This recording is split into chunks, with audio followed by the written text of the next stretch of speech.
Hello बच्चों, जैसे कि आप जानते हैं कि आज क्लास 12 मैथमेटिक्स का पेपर है, सीबीएसई बोर्ड का हुआ है और उसका हम बेहतरीन तरीके से यहाँ एनालिसिस लेकर आए हैं बच्चों। उसके पूरे आंसर हम हर एक क्वेश्चन के आपको आंसर बताएंगे और हमारे पास जो सेट है बच्चों, आप देख सकते हैं सीबीएसई बोर्ड का क्लास 12 मैथमेटिक्स का वो है प्रश्न पत्र कोड यानी क्यूपी कोड 65/4/1 बच्चों। ये जिसका प्रश्न कोड है बच्चों, वो जरूर हमारे इस क्वेश्चन के आंसर को देखे। हर एक क्वेश्चन का हम आंसर आपको बताएंगे बच्चों, बहुत जल्दी जल्दी हम आपको इसका आंसर बताएंगे। बस ध्यान से आपको 5 से 10-15 मिनट आपको देना है ताकि हम हर एक क्वेश्चन को आसानी से आपको बता सकें किसका क्या आंसर है। ठीक है, तो चलिए स्टार्ट करते हैं। सबसे पहला क्वेश्चन हम लोग देखते हैं बच्चों, सेक्शन ए का। बोला गया है कि पहले सेक्शन में कि आपको 20 मल्टीपल चॉइस क्वेश्चन होंगे और हर एक क्वेश्चन आपका 1 नंबर का होगा। पहला क्वेश्चन देख सकते हैं बच्चों, ये मैट्रिक्स का एक सवाल है। बोला गया ये मैट्रिक्स जो है वो एक स्केलर मैट्रिक्स है बच्चों। अगर ये एक स्केलर मैट्रिक्स है, यानी ये जो मैट्रिक्स है बच्चों वो क्या है, एक स्केलर मैट्रिक्स है, तो आपसे a plus 2b plus 3c plus 4d का मान पूछ रहा है और आपको बताना है इसमें ऑप्शन कौन सा करेक्ट होगा। सबसे पहले मैं आपको बता दूं बच्चों, अगर मैट्रिक्स आपकी स्केलर है ना, तो उसके जो डायगोनल के एलिमेंट होते हैं वो सेम होते हैं और अदर एलिमेंट जीरो होते हैं। इसका मतलब बच्चों आप ये सीधा समझिए, अगर अदर एलिमेंट जीरो हैं तो इसका मतलब बी आपका जीरो हो जाएगा, सिर्फ डायगोनल एलिमेंट जो होंगे वो सेम होंगे। तो यानी डायगोनल एलिमेंट में सेम कौन सा हो सकता है, डिजिट के हिसाब से देखें तो 5 जो आ रहा है ना बच्चों, तो ये ए और डी भी हमारा 5 हो जाएगा। ए और ए की वैल्यू 5 हो जाएगी और डी की वैल्यू भी 5 हो जाएगी। ठीक है ना, तो इस तरह से हम कह सकते हैं जब ए और डी की वैल्यू 5 हो गई तो इसका मतलब वी अदर एलिमेंट जीरो होंगे, तो वी की वैल्यू क्या हो जाएगी, जीरो हो जाएगी बच्चों। सी की वैल्यू भी क्या हो जाएगी, जीरो हो जाएगी। जब हम इन सभी का मान हम a plus 2b plus 3c plus 4d में लगाएंगे तो बच्चों इसका आंसर आएगा, आपका कौन सा ऑप्शन होगा आप भी बताइएगा। मैंने तो यहाँ पे करेक्ट कर दिया है डी ऑप्शन। कौन सा ऑप्शन होगा बच्चों, डी ऑप्शन आपका करेक्ट ऑप्शन होगा। ठीक है ना, तो इसका आपका पहले का डी ऑप्शन जो होगा वो आंसर उसका राइट होगा। तो जिन बच्चों ने ऑप्शन डी किया वो बिल्कुल सही है। नेक्स्ट क्वेश्चन लेते हैं बच्चों, अगला क्वेश्चन लेते हैं। आप देख सकते हैं given that A inverse is equal to 1/7 और मैट्रिक्स में दिया है 2 1 -3 और 2। मैट्रिक्स से एज बताना है बच्चों क्या होगा दूसरे का। तो बच्चों ये बहुत ही आसान है, इसका आप ए इनवर्स, आप जैसे कि आप जानते हैं कि आपके पास अगर ए इनवर्स दिया है और मैट्रिक्स से निकालना है तो इसका सिंपल सा एक फंडा होता है बच्चों। उसके हिसाब से अगर आपका देखा जाए दूसरे का सी आपका आंसर होगा बच्चों, ध्यान रखिएगा। इसका सीधा सीधा दूसरे का सी आंसर आएगा। इनवर्स का इनवर्स कर लेंगे तब भी आपको ये मैट्रिक्स मिल जाती है बच्चों, यानी इसका वापस हम एडजॉइंट ए निकाल लें इनवर्स का, तो आराम से हम मॉड ऑफ ए निकालकर, मॉड ऑफ ए इनवर्स निकालकर भी ए मैट्रिक्स आराम से फाइंड कर सकते हैं बच्चों। ठीक है ना, कोई दिक्कत नहीं है क्योंकि ए इनवर्स का इनवर्स ही तो ए होता है ना बच्चों। समझ में आ गया ना, तो जिन बच्चों ने दूसरे का सी किया वो बिल्कुल सही है, दूसरे का सी आपका आंसर है बच्चों। इसके बाद थर्ड क्वेश्चन देखते हैं। थर्ड में लिखा है एक मैट्रिक्स दिया है, then find the value of I minus A plus A square minus A cube plus dot dot. कितने बच्चों ने इस सवाल को लगाया है, अगर लगाया है तो आप कमेंट जरूर करिएगा बच्चों। कितने बच्चों ने सही टिक किया हुआ है, ऑप्शन ए करेक्ट होगा, option B, option C, option D. आप बताइए अपने हिसाब से कौन सा ऑप्शन करेक्ट होगा बच्चों और कमेंट जरूर करिएगा कौन सा ऑप्शन आपका करेक्ट है। तो मेरे हिसाब से मैंने जो ऑप्शन करेक्ट दिख रहा है मुझे वो थर्ड का बच्चों ए होगा, थर्ड का ए ऑप्शन इज करेक्ट। जिन बच्चों ने थर्ड का ए ऑप्शन किया है वो बिल्कुल सही है बच्चों, ध्यान रखिएगा। ठीक है, थर्ड का ए। आगे बढ़ते हैं बच्चों, अगला क्वेश्चन हमारे पास है 4th नंबर। कह रहा है अगर ये ए मैट्रिक्स है तो find the value of mod of A adjoint A की वैल्यू क्या होगी। तो बच्चों ये तो एक फॉर्मूला होता है ना, इसकी जो वैल्यू होती है, इसकी वैल्यू किसके इक्वल होती है, मॉड ऑफ ए और मॉड ऑफ ए आई।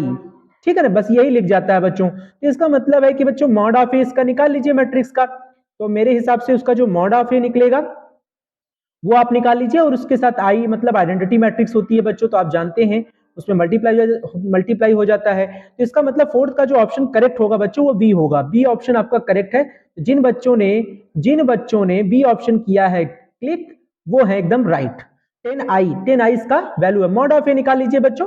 उसके बाद आपको समझ में आ जाएगा कि मॉड ऑफ ए की जो वैल्यू आ रही है वो 10 हो जाएगी। उसके बाद आई आपका आइडेंटिटी मैट्रिक्स है, देन 1 0 0 1 0 0 0 1 हो जाता है। ठीक, उसको आई लिख देते हैं। आगे बढ़िए, अगला क्वेश्चन देखते हैं, 5th नंबर क्वेश्चन बच्चों। देखिए बहुत आसानी से हम लोग जल्दी जल्दी क्वेश्चन को सॉल्व कर रहे हैं। ठीक ना, आपका आंसर अगर करेक्ट आ रहा है तो कमेंट जरूर करिएगा बच्चों। 5th नंबर क्वेश्चन है, गिवन दैट मैट्रिक्स हमारे पास गिवन है 1x और 4 0 -2 0 0 के इक्वल होता है, देन वैल्यू ऑफ x बताना है बच्चों। तो कितने बच्चों ने ये ऑप्शन करेक्ट किया है बताइएगा। तो 5th का जो आंसर होगा बच्चों, 5th का ऑप्शन नंबर होगा सी, 5th का सी ऑप्शन करेक्ट है बच्चों। 2 होगा, कुछ नहीं करना है बच्चों, 2 इसका आंसर होगा। और कैसे करना है आपको समझ में आ रहा है, रो का कॉलम में इंटू करके ऐड कर दीजिएगा। ठीक है, उसके बाद हम एक्स वाले फॉर्म को कंपेयरिंग कर लेंगे तो देन हम एक्स की वैल्यू आराम से निकाल सकते हैं। ठीक है बच्चों, 6 क्वेश्चन देखिए बच्चों, derivative of e to the power 2x with respect to e to the power x।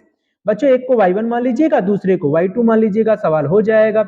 y1 is equal to e to the power 2x मान लीजिए, और इसको y1 मान लीजिएगा, दूसरे वाले को y2 is equal to e to the power x मान लीजिएगा और इजिली सवाल सॉल्व कर लीजिए बच्चों। इसका डिफरेंशिएशन करेंगे तो आपको मिलेगा dy1 अपॉन dx, इसका करेंगे तो dy2 अपॉन dx हो जाएगा। तो आपको निकालना क्या है, आपको निकालना क्या है बच्चों, आपको निकालना है dy1 अपॉन dy2। तो आपका जो आंसर मिलेगा dy1 अपॉन dy2 का बच्चों वो मिलेगा 2e to the power x। तो जिन बच्चों का 2e to the power x आ रहा है वो बिल्कुल सही है। तो आंसर कौन सा होगा, 6 का बी, 6 का बी आपका आंसर है।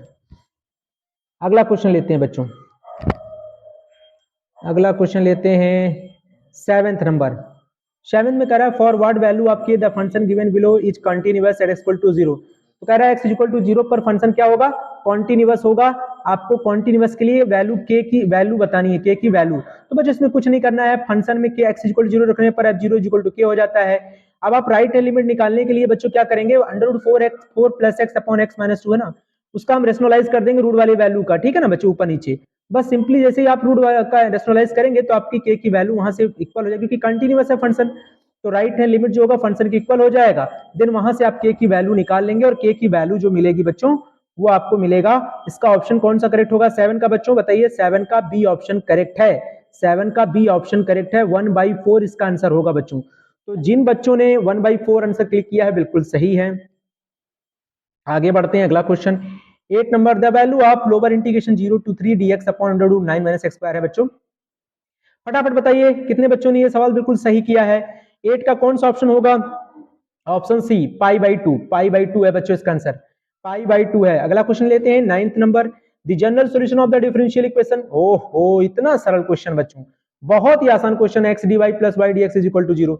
अरे भाई x dx है, सॉरी x dy है is equal to y dx है, सॉरी प्लस है बीच में बच्चों, इक्वल टू 0 है। तो आपको कुछ नहीं करना है, x dy लिखना है, माइनस का y dx कर देना है।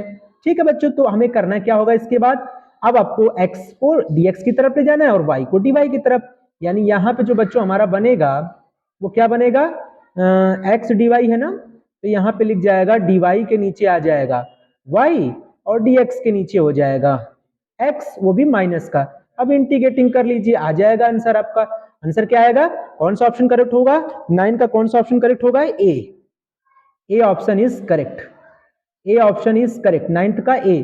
ठीक है, अगला क्वेश्चन देखते हैं, अगला क्वेश्चन देखते हैं बच्चों, अगला क्वेश्चन, हाँ अगला क्वेश्चन देखते हैं। अगला क्वेश्चन 9th वाला हो गया भैया, 9th का ये। 10th वाला देखिए बच्चों, the integrating factor of the differential equation. ठीक है बच्चों, तो इसका डिफरेंशियल इक्वेशन का इंटीग्रेटिंग फैक्टर निकालना बहुत इजी क्वेश्चन है बच्चों। कैसे करेंगे, अगला सवाल बताइए। आपको कुछ नहीं करना है, इसमें dx अपॉन dy का फॉर्म बनाइए बच्चों, dx upon dy plus px is equal to q का फॉर्म बनाकर p और q निकाल लीजिए। देन हमारे हिसाब से 10 का जो इंटीग्रेटिंग फैक्टर है वो 10 का कौन सा ऑप्शन करेक्ट होगा, डी ऑप्शन करेक्ट है बच्चों, डी ऑप्शन 1/y इसका आंसर है बच्चों। आगे बढ़िए 11 नंबर में, if A vector and B vector 2 vectors हैं और ए डॉट बी आपसे कह रहा है वो √3 है बच्चों यहाँ पे, then the angle between 2a and -b vector आपको बताना है कौन सा एंगल करेक्ट होगा बच्चों। तो आपको इसमें कौन सा ऑप्शन दिखाई दे रहा है, 11 का सी ऑप्शन करेक्ट है। वेरी गुड 11 का सी ऑप्शन इज करेक्ट। अगला क्वेश्चन देखते हैं 12 क्वेश्चन बच्चों, कह रहा है ये 3 वेक्टर्स दिए गए हैं बच्चों, A vector B vector C vector, और आपसे बोला ये क्या रिप्रेजेंट द साइड्स ऑफ, ये ट्राइंगल की साइड्स रिप्रेजेंट करते हैं। तो वो ट्राइंगल कैसा होता है, इक्विलैटरल होता है कि ऑब्ट्यूज होता है कि आइसोसेलेस होता है कि राइट एंगल ट्राइंगल है। जल्दी जल्दी कमेंट करिए बच्चों, आपने कौन सा ऑप्शन करेक्ट किया है। 12 का ऑप्शन करेक्ट कौन सा होगा, D option is correct, right angle triangle है बच्चों। सबका मॉडुलस निकाल लीजिए, mod of A mod of B mod of C. आप देखेंगे मॉड ऑफ ए और मॉड ऑफ बी का स्क्वायर जब करेंगे तो मॉड ऑफ सी के इक्वल आ जाएगा। ठीक है ना बच्चों, ये ध्यान रखिएगा। ओके, अगला क्वेश्चन देखते हैं 13 का क्वेश्चन बताइए आंसर फटाफट। 13 का ऑप्शन होगा B, option B is correct होगा बच्चों। ठीक है, अगला ऑप्शन देखिए, अगला the vector equation of a line passing through the point and parallel to the Y axis. बच्चों अगर हम एक ए वेक्टर है, मेरी बात को ध्यान समझिएगा, ए वेक्टर आपके पास है ही है, कितना है भाई 1 का मतलब होता है i - j और k मतलब 0 है, और v वेक्टर जो कि y के पैरेलल है बच्चों, तो y के पैरेलल मतलब वहां केवल j काम करेगा। कौन सा काम करेगा? और फॉर्मूला जो होता है equation of line passing through the points होता है जो y के पैरेलल हो बच्चों, तो ये फॉर्मूला होता है a vector plus lambda b vector. ठीक है ना बच्चों? तो a वेक्टर आपका क्या है? i माइनस जे है प्लस लैम्डा जे कैब है। तो कौन सा है भाई? i minus J plus lambda J cab. समझ में आ गया ना? 14 का बी ऑप्शन इज करेक्ट। 14 का बी ऑप्शन इज करेक्ट बच्चों। 14 का बी ऑप्शन जो होगा बच्चों वो करेक्ट होगा। ठीक है, ये वाला। अगला देखते हैं 15। The lines are perpendicular to each other for p equal to. बच्चों सबसे पहले तो ये लाइन सही नहीं लिखी हुई है। लाइन को हमेशा फॉर्म में याद रखिए, x minus x1 upon A, y minus y1 upon B, z minus z1 upon C, इस तरह से लिखा होना चाहिए, तो वो लिखा तो है नहीं। तो हमें करना क्या होगा? सबसे पहले 1 माइनस एक्स को लिखेंगे x माइनस 1, तो नीचे आपको माइनस कॉमन करके नीचे लगा देना है, -2 हो जाएगा। ये बिल्कुल सही लिखा है, y माइनस 1 अपॉन 3 और z अपॉन 1। ये पहली इक्वेशन आपकी इस तरह से होनी चाहिए लाइन की। दूसरी कैसी होनी चाहिए बच्चों, वो देखिए। दूसरी वाली देखिए, दूसरी वाली आपकी लिखिए 2x माइनस 3 है, तो 2 कॉमन करेंगे तो x माइनस 3/2, और जो 2 कॉमन होगा 2p के नीचे आ जाएगा तो वहां 2p कट जाएगा। इसी तरह से y बिल्कुल सही लिखा है, z माइनस 4/7 ये भी सही लिखा है, बाकी आप में कोई दिक्कत नहीं। तो इसको आप क्या करेंगे, एक रूल होता है बच्चों परपेंडिकुलर का। अगर दो लाइंस परपेंडिकुलर हो तो एक रूल होता है कि a1 a2, ठीक है, ये फॉर्मूला लगा दीजिए, और b1 b2 plus c1 c2 is equal to क्या हो जाएगा? 0। तो बच्चों बस यही आप रूल लगा दीजिए, 2 3 1 हमारे a1 b1 c1 हो जाएंगे, a2 b2 c2 हो जाएंगे, इस तरह से। और आप जब उनका डॉट प्रोडक्ट करेंगे तो वैल्यू 0 होकर लैम्डा की यानी p की जो वैल्यू मिलेगी बच्चों, आप बताइए करेक्ट ऑप्शन कौन सा होगा? करेक्ट ऑप्शन 15 का कौन सा होगा? फटाफट बताइए। सी ऑप्शन इज करेक्ट है बच्चों। 15 का सी ऑप्शन करेक्ट है, ध्यान रखिएगा। 2 आंसर आएगा बच्चों 15 का सी। ठीक है, अगला क्वेश्चन लेते हैं, फटाफट बताइए। The maximum value of Z, इस जेड की मैक्सिमम वैल्यू क्या होगी बच्चों? फटाफट बताइए किस पॉइंट पर मैक्सिमम होगा? 120। सी ऑप्शन करेक्ट है बच्चों, याद रखिएगा। 120 अगर आपने किया है तो बिल्कुल सही है यार, कमेंट करिएगा। ठीक है ना बच्चों? 16 का सी आपका सही है, 16 का सी आपका सही है। अब आगे बढ़िए, अगला क्वेश्चन देखते हैं। The probability distribution of a random variable x.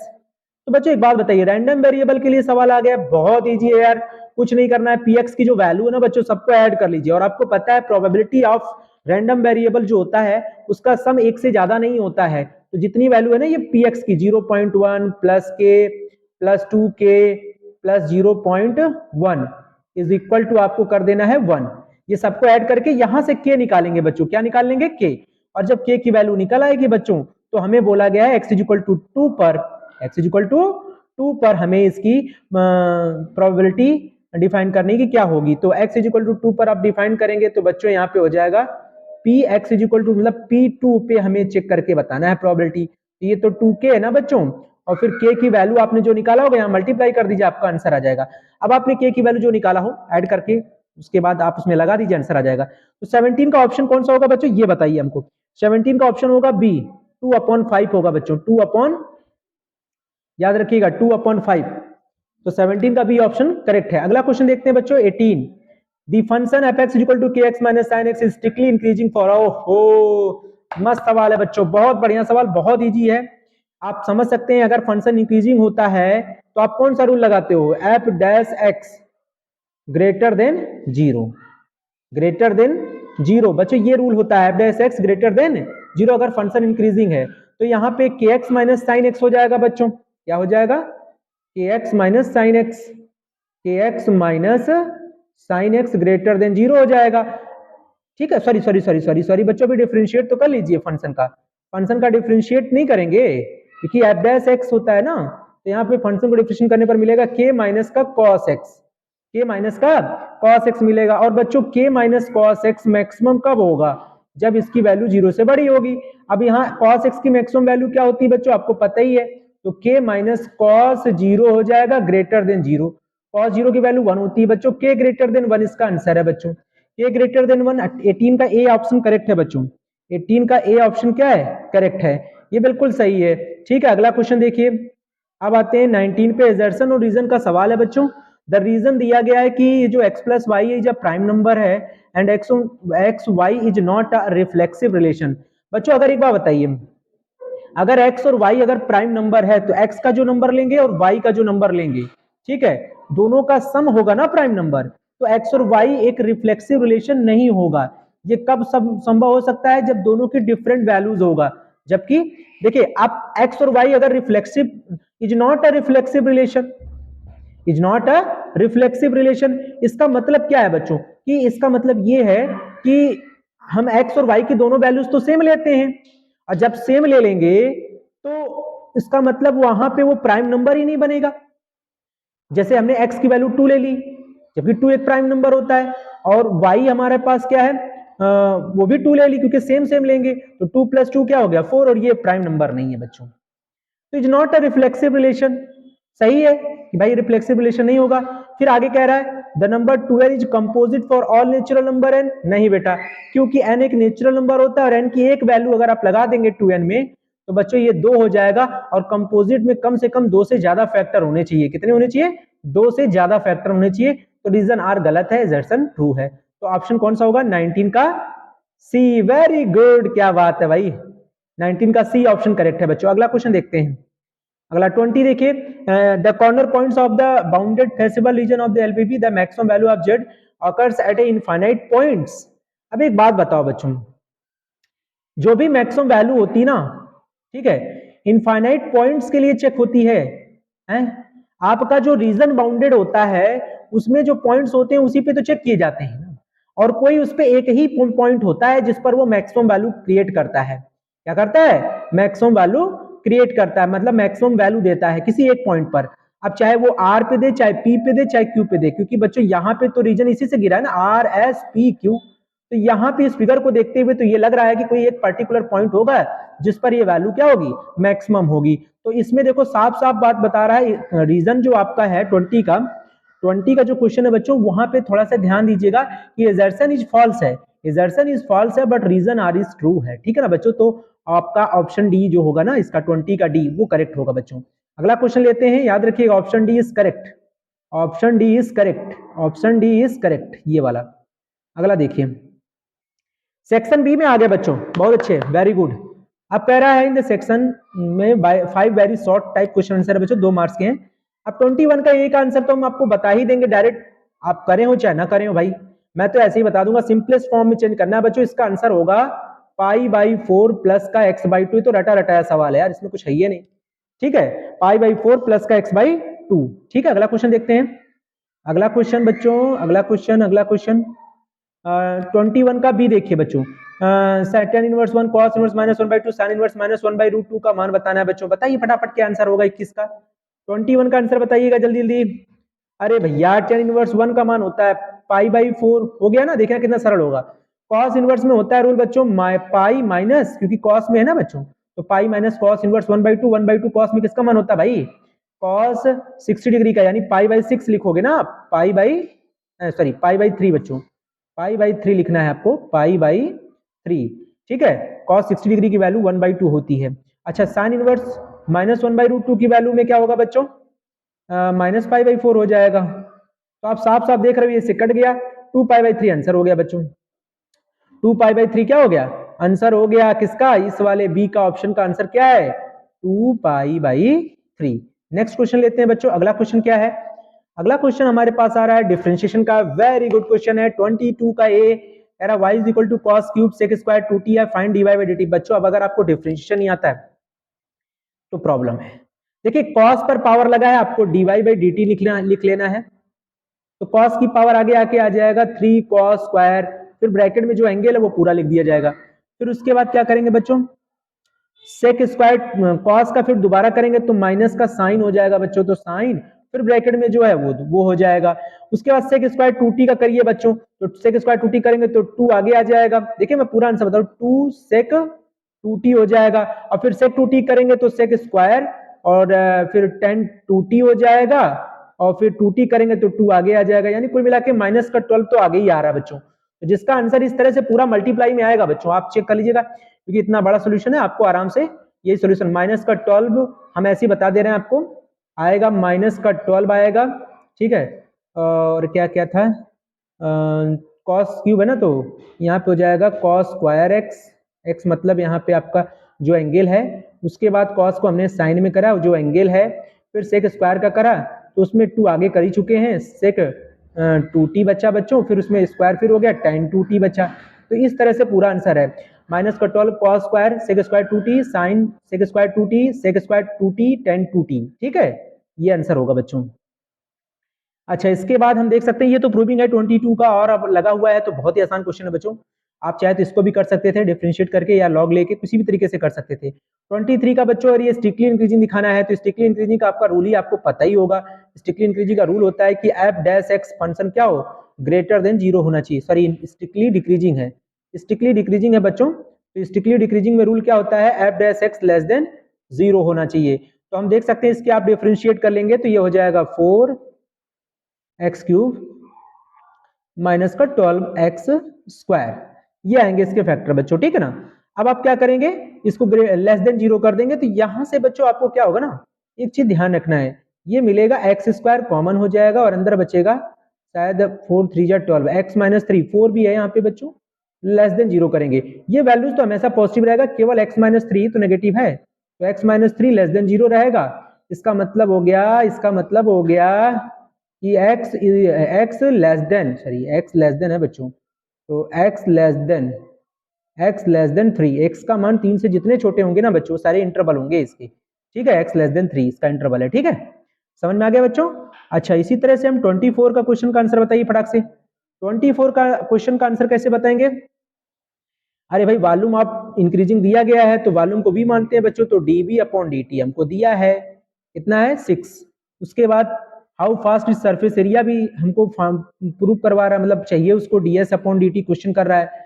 ठीक है, और एज हमको जो भी आप एज मानोगे आप, क्योंकि यहाँ पे क्या है क्यूब है, तो क्यूब के हिसाब से जो भी एज आप मानोगे, एज क्या होता है x मान लो चाहे a मान लो, तो 6x स्क्वायर हो जाएगा या 6a स्क्वायर हो जाएगा उसका सरफेस एरिया बच्चों। तो s इज इक्वल टू आप लिख लीजिएगा 6x स्क्वायर। अब इसको डिफ्रेंशिएट कर लीजिएगा ds अपॉन dt, और ये हो जाएगा 12x और dx अपॉन dt, और dx अपॉन dt तो आप पहले ही जो है फाइंड कर लेंगे बच्चों, क्योंकि ds अपॉन dt निकालने के लिए आपको dx अपॉन dt चाहिए जो वॉल्यूम से मिलेगा। वॉल्यूम का फॉर्मूला आप जरूर लगा लीजिएगा, वॉल्यूम का होता है v is equal to x cube, यहाँ से डिफ्रेंशिएट करके dx अपॉन dt निकाल लीजिएगा बच्चों, और वहां लगा दीजिएगा, फिर बाद में x की वैल्यू भी लगा दीजिएगा, आपका आंसर आएगा। इसमें आंसर बता देते हैं हम आपको, इसका जो आंसर आएगा 24 का बच्चों, 24 का जो आंसर आएगा वो ध्यान दीजिएगा, वो आएगा 4 सेंटीमीटर। क्या आएगा, 4 सेंटीमीटर स्क्वायर पर सेकेंड, क्योंकि बच्चों सरफेस एरिया निकाला ना, मतलब सरफेस एरिया करें, surface area of cube increasing निकालना है, तो how fast is the surface area, ds upon dt चाहिए ना बच्चों, तो 4 सेंटीमीटर स्क्वायर पर सेकंड, ये इसका आंसर होगा। ठीक है, इसी तरह से बच्चों हम देख सकते हैं 25 के जो क्वेश्चन का आंसर होगा बच्चों, उस पर ध्यान दीजिए। 25 के क्वेश्चन का आंसर जो होगा उस पर ध्यान दीजिएगा। 25 के क्वेश्चन का आंसर होगा बच्चों माइनस का 1/2, एक बार आप लगा लीजिएगा, माइनस का 1/2 लॉग, ठीक है, x square upon 1 minus sorry x square minus 1 होगा बच्चों, यहाँ पे थोड़ा सा ध्यान दीजिएगा। तो ये आंसर होना चाहिए इसका, माइनस का 1/2 log x square upon x square minus 1। ये ऊपर हो सकता है बच्चों, माइनस का जब इधर लेंगे तो एक्स स्क्वायर माइनस 1 ऊपर हो जाएगा, एक्स स्क्वायर नीचे हो जाएगा, इससे कोई दिक्कत नहीं, आपका दोनों ही आंसर सही है। ठीक है, तो बच्चों आगे आप देख सकते हैं अभी और भी ऐसे क्वेश्चंस हैं, इसका भी सॉल्यूशन हम बहुत जल्दी आपको बताएंगे, पूरे हर एक क्वेश्चन का सॉल्यूशन आपको बता देंगे। फिलहाल आज के लिए इतना ही बच्चों, ठीक है ना। Thank you very much. अगर वीडियो अच्छा लगे तो चैनल को सब्सक्राइब जरूर कर लीजिएगा बच्चों। Thank you very much, bye bye.